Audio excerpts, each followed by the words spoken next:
Lovely. So can I start by asking, you're playing Joan Baez, you're singing, you're performing. Where do you begin trying to figure out how to make the role your own?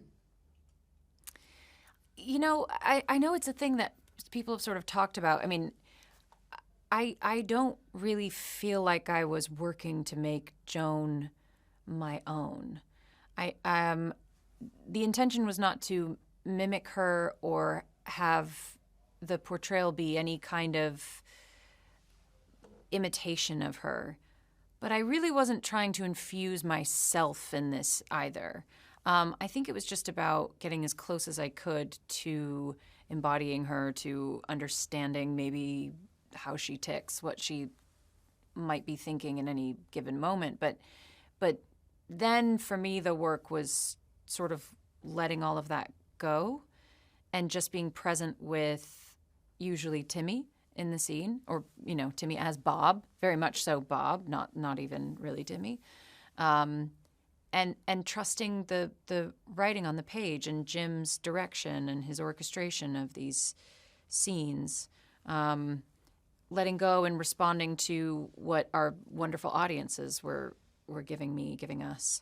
But I really don't feel like I was putting my stamp on it. I think that's inevitable because it is through me, but that really wasn't something that I actively tried to do. Right, absolutely. Well, I mean, let's talk about the relationship between Joan and Bob. I mean, it's a very complicated one. Tell me about how it was to sort of navigate that with Timothy.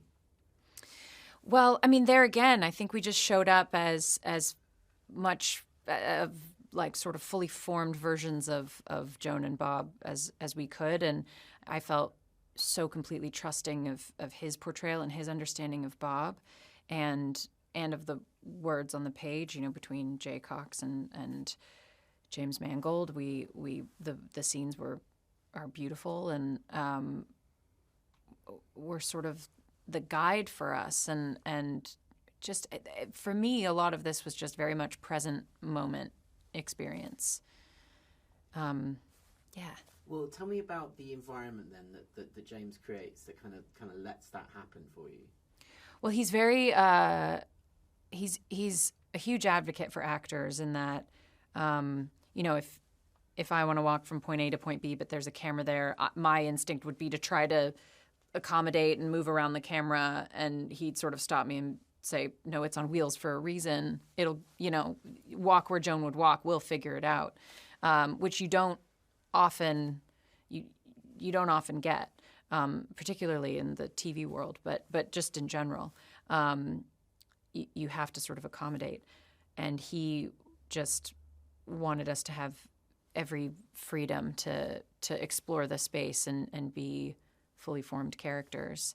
And then as far as him designing sort of how the scenes would go, we talked about it very little. We rehearsed very little. We sort of went through and made sure everything still, all the words on the page still resonated with us, and that everything felt really authentic. And as we were filming, sometimes he'd say, "Stop saying that, say this instead," or "Let's just take that line out." And he also trusts the actors to kind of, sometimes you kick out a line and you just hold a reaction, or he would hold on a reaction of ours and have that be, enough, as opposed to having to say what we're feeling. So it's really easy to trust his process in that way, not just because he's had so much incredible work, already, so many beautiful films out there, but also because he just very clearly seems to know what he wants. Of course, then he comes out and says, like, everyone thinks I have a plan and I don't, and I trust the actors. And but I think that it's a mutual, sort of a collective trust experience, because it is a bunch of trust falls over and over again. Well, and can I ask about this moment in music history that the film covers? Because it is the emergence of Bob Dylan. It's very much a film about him. But I feel like the ensemble plays its role as well, and there's a real sense of what's going on at that time. What do you think the film captures about this particular sort of explosion in culture? I think it's really incredible the way you feel that collective community in every scene. I mean, even there are so many scenes where Bob is walking down the street and you feel that explosion of this cultural moment. You hear the music, you hear the sounds of the New York streets. And I feel like every frame is just full of life and other people in a nice way, because it doesn't just, take you off on a mental spiral of a person whose mind we can't read. And what do you think is going to surprise people about this film? God, I don't know. I don't know what people's expectations are, really. I suppose there's a whole like sort of chapter of the audience that will not be aware, I suppose, of this history. Yeah, I think it'll be different for everybody. I mean, I think there will be people who will be surprised by our ability to capture the time. I think there will be people who are surprised by the music itself and surprised by new fanship of Bob and Joan. I mean, we hope, we hope people gain interest in all of these musicians if they don't already have it. And I don't think it's surprising that Timmy's incredible in it, but I think, for anyone, I think people who do have an attachment to Bob and Joan and Johnny and Pete, I hope they're pleasantly surprised by what they see. And I meant what I said last night. As ironic as it may sound, like the moments of music in this film really do feel electric. Especially House of the Rising Sun is, I think it's my favorite scene in the film. Oh my God! Wow, thank you. But so I just want to ask you about what the atmosphere is like in the room on those days that you're performing, that you're watching others perform. What kind of magic is in the air, I suppose. It really did feel very magical to watch each other perform.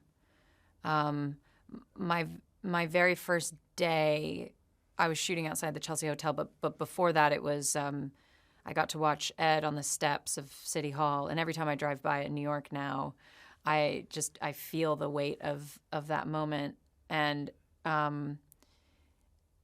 that was just incredible to see him play and perform immediately.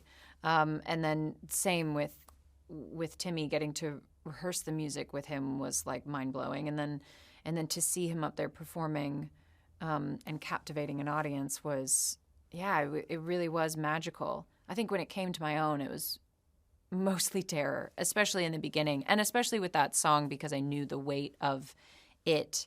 It's a very difficult song. It's slow. It's an early song for Joan. You have to sort of there's a tall order, and that you have to win over the audience and show them someone they recognize as Joan.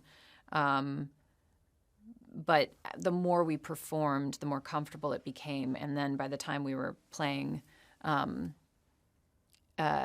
Ain't Me, Babe, and Mama, You've Been on My Mind, we're just having a blast. That was just really, really fun. And we only had so many takes, and it just was like we had gotten it at that point. And so it felt celebratory and fun, and you could lace in all of the emotion with it. And so it's a different kind of magic, I think. Did that, the whole Newport stuff, did it feel like being at your own festival?